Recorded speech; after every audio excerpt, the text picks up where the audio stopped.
did you do, what kind of education to get things going. Yeah. And I guess we've got St. Mary's as an example. Yeah, we've done St. Mary's. You've done Elviston most recently. Elviston just did this October. So what do we? Moments, but yes. Okay, but what do we learn? Well, the Brook Elviston program that we started in October is running very well now. But what did happen there is there was a lack of communication. Exactly what you're talking about there. And essentially, what we typically see is that we come to the council, we make the proposal, we discuss it, it probably goes back a couple of times to council, we deal with the matter or whatever. And in some cases, the municipality will even have a public meeting and present their residents, see if there's any questions or whatever else. And then they make a decision and move on. And from that moment on, then we work with staff and we'll typically get roll call lists and that sort of stuff, and then we send notices to all the residents telling them what's coming. Here's the change, and this is how you're going to be now paying for waste management services, and how they're going to be your options, and that sort of thing. Residents will contact us then to make their choice. They'll have a default, otherwise they contact us to make that change. And then when we get closer to delivering containers, there's ads going in the newspaper. Then the delivery begins, there's flyers going with the bins, there's more ads in the papers, and then more ads again at the end. And then, of course, it's supported with our website and that sort of thing. What happened in Brook Elviston essentially is we made the proposal council. It was kind of a one-time thing, and it sat on the shelf for a month or two. And then council accepted the proposal, and we started working on the project. And the press never covered the event at all. They never covered the council meeting that talked about it. There was never a public meeting about it. And we sent out the notices to the residents about the cards, and some of them did contact us for different cards, and others did what they typically do with their junk mail. They just grabbed it in the post office and chucked it in the blue box and never knew anything about the program. And all of a sudden, in October, we started delivering these bins all over town, and we have no idea what's going on. So that was a little difficult at the time, but and some changes happened there, and obviously we learned from that incident. Yeah, sure. One, and okay. We have a lot of little communities and so on that are very narrow streets. Yeah. That could be an issue. How could that? Yeah.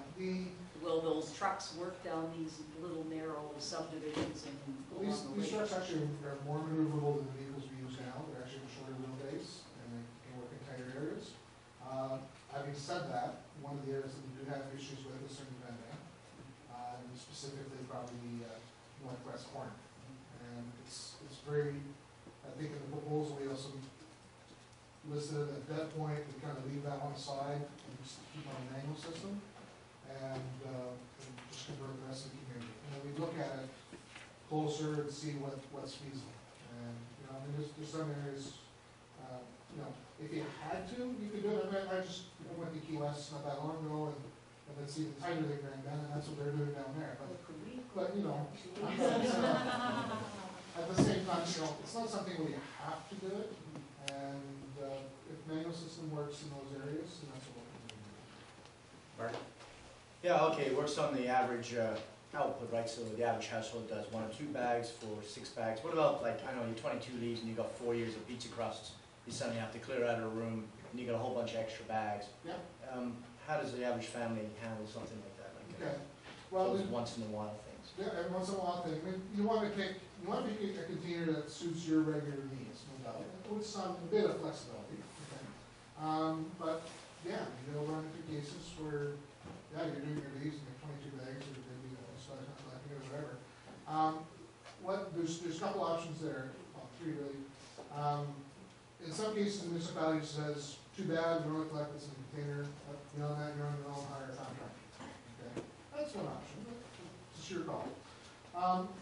Others that have a landfill, they have a bit more flexibility. They'll just tell the residents, no, we collect only what's in the bin, everything else you bring yourself to the landfill. Okay, or again, hire somebody to bring it there. In a case like yours, where you don't have a local landfill or nothing close by, okay, what I would say is that then you provide some flexibility where you allow the use of bags beside the container as additional containers with tags, okay? Now, you have set rules, because, where you can only use those bags or bag tags as long as you have a container, okay? So you don't want people to just say, well, I don't want that bin, I'm just gonna continue to use tags. Because it defeats the whole purpose, because now I drive to get out the truck every time, and that's how you get hurt, right? But if you have the odd time when you have something like this, well, then that's fine. If you've emptied your bin, and you've got 2 bags beside it, we'll get out, take those bags, put them inside the bin, and empty those as well, and move on. That's not a problem, it's, occasional. Okay. Yeah. So those are the types of things you can do. The other thing is, I know when Peggy was still here, we were working on a residential drop-off area, something like this. I think it's in your plan. Okay?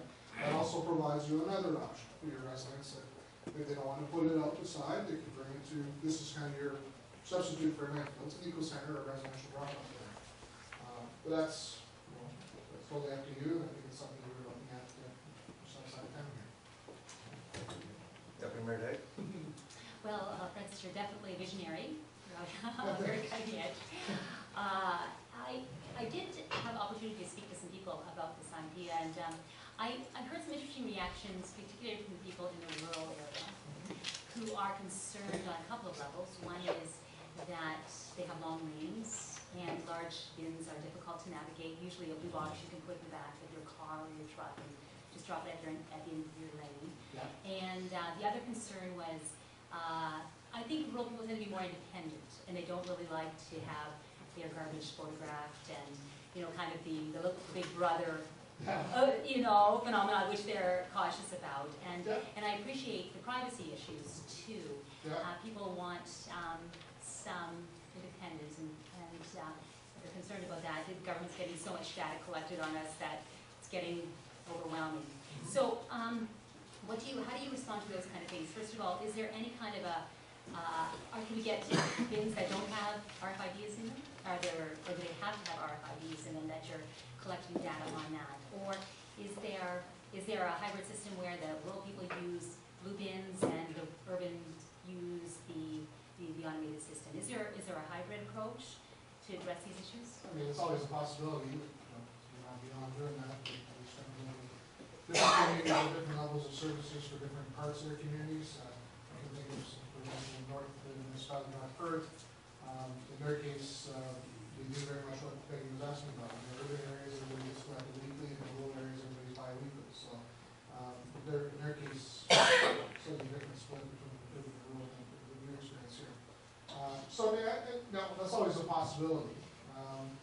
What we've seen in everywhere we've been, and we do, I listed the urban communities there, but Central Huron, for example, which is the hub is Clinton, Goderich Township, and Hollitt Township, and the areas around it. In the case of Brook Alvin, so Brook is the rural area there.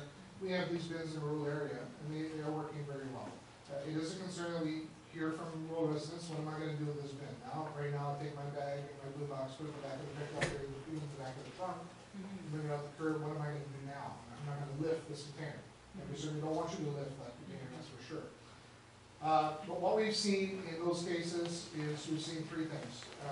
In some cases, in rural areas, the homes are really not that much further than they are in town, and they use the bin just like an urban resident with a wheeling back and forth to their home. Okay? In some cases. In other cases where you got that quarter-mile mineway or whatever else, we see 1 of 2 things happening there.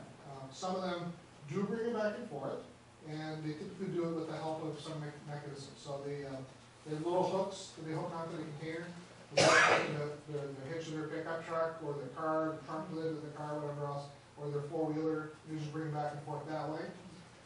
Others say they forget about that, and what they do is they bring it into their property line about 20-30 feet from the road, and sometimes they have a shed, sometimes they have their 2-3 seaters, so they put it beside there, or sometimes just sit there, and they use it as their personal depot. And on collection day, they wheel out the container whenever they need to. And in all 3 cases, it's kind of a personal preference, and it seems to be working very well. Councilor Scott? Oh, sorry, I guess I didn't answer the second question, which is about the data collection. Oh, I suppose, yeah. No, we're not attempting to be big government. We're not gathering all this data on people, we don't want to spy on your garbage by any means or none of that.